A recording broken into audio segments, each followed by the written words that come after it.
There aren't very many third-party developers that could be intrinsically tied to the success of the original PlayStation, quite like Namco. The PlayStation was home to some of Namco's legendary 90s arcade work like Tekken or Point Blank, and even the home to some great original games like Ace Combat or the Tales series. But kicking this off was a little game by the name of... It's Ridge Racer!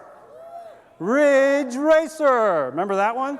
Ridge Racer became notable as one of the PlayStation's launch titles, but quickly became a beloved franchise as the years went on. Yet it wasn't until 1998 where the series truly cemented itself as one of the greats, with the release of Ridge Racer Type 4. The best way to describe Ridge Racer Type 4 would, weirdly enough, have to be the game itself. The Japanese version of the game presents this paragraph on not only its main menu, but front cover and disc art. Ridge Racer Type 4, creating a new wave in the racing scene.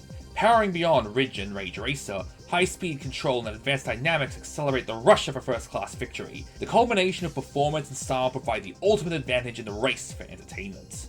It's a ludicrous paragraph, but it's genuinely the best way to describe R4. It's the most complete Ridge Racer experience to date, surpassing the original Ridge Racer and improving on the ideas and mechanics implemented in Rage Racer. Mechanically, it's tighter than ever, with the game controlling and feeling fantastically. It'd have to be because it makes driving the game's 300 plus vehicles a joy.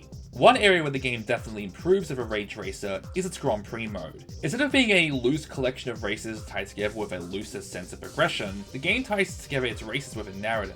You're a participant in the Real Racing Roots 99 tournament, picking one of 4 teams, where you'll banter with a team leader between races as you progress through the tournament. It's a much fancier way of choosing your difficulty since each team has their own specific tuning quirks, but it's decent fluff that no other racing game was doing at the time. Where R4 really shines though is an area that not many racing games really even attempt, and that's providing a real sense of fun and optimism. While its arcade roots shine through leaving a smile on your face, there's a general vibe of positivity throughout, perhaps due to it being a game that, weirdly enough, looks forward to the new millennium and the possibilities it could bring. After all, this is a game where its final race is stated specifically to happen on December 31st, 1999. As you cross the finish line in first place on that track, fireworks go off and everybody is celebrating. Not just because you won as the conclusion of an exciting tournament, but because it's now January 1st, 2000, the dawn of a new millennium. Perhaps it's exceptionally corny looking back on it now, and maybe I'm reading into it a little bit too much, but given the world nowadays is not exactly the brightest or most optimistic place, it's kind of refreshing to see something so earnestly positive. Positivity is something that's a major component of the entire game. The menus drip with style, making great use of yellow as a dominant thematic color, literally called positive yellow.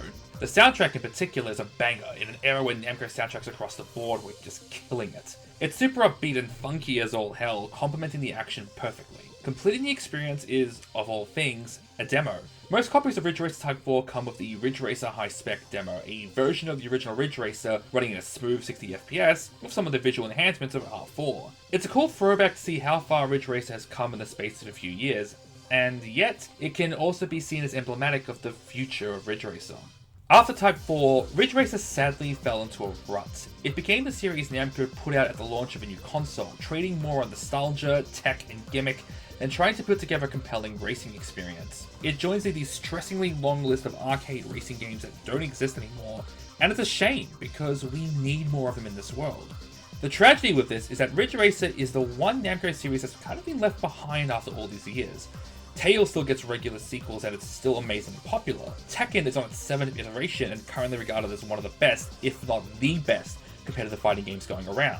Ace Combat got a new game for the first time in 6 years following a reboot and a weird free-to-play experiment, and hell, even Point Blank managed to get a new arcade game after 16 years and 2 entire console generations. Yet despite this, Namco haven't quite forgotten about Ridge Racer Type 4. It's one of the few Ridge Racer games available digitally, and was even one of the built-in games on Sony's PlayStation Classic microconsole. The soundtrack recently received a re-release in Japan to celebrate the game's 20th anniversary, with remastered tracks and some killer remixes. It lives on as a classic racing game, one of the PlayStation's defining titles, and a high mark for a publisher that was already doing a fantastic job on the system. I don't know if we'll ever get a new Ridge Racer game anytime soon, but knowing that R4 is still available and playable in 2019, and that it's still possible for people to experience such a bright and positive racing game, honestly, it's kind of fitting to what the game was all about. After all, if Point Blank and Ace Combat can return from obscurity, I don't think it's impossible to see Ridge Racer return to the world of gaming. And that is why Ridge Racer Type 4 is one of the recommended.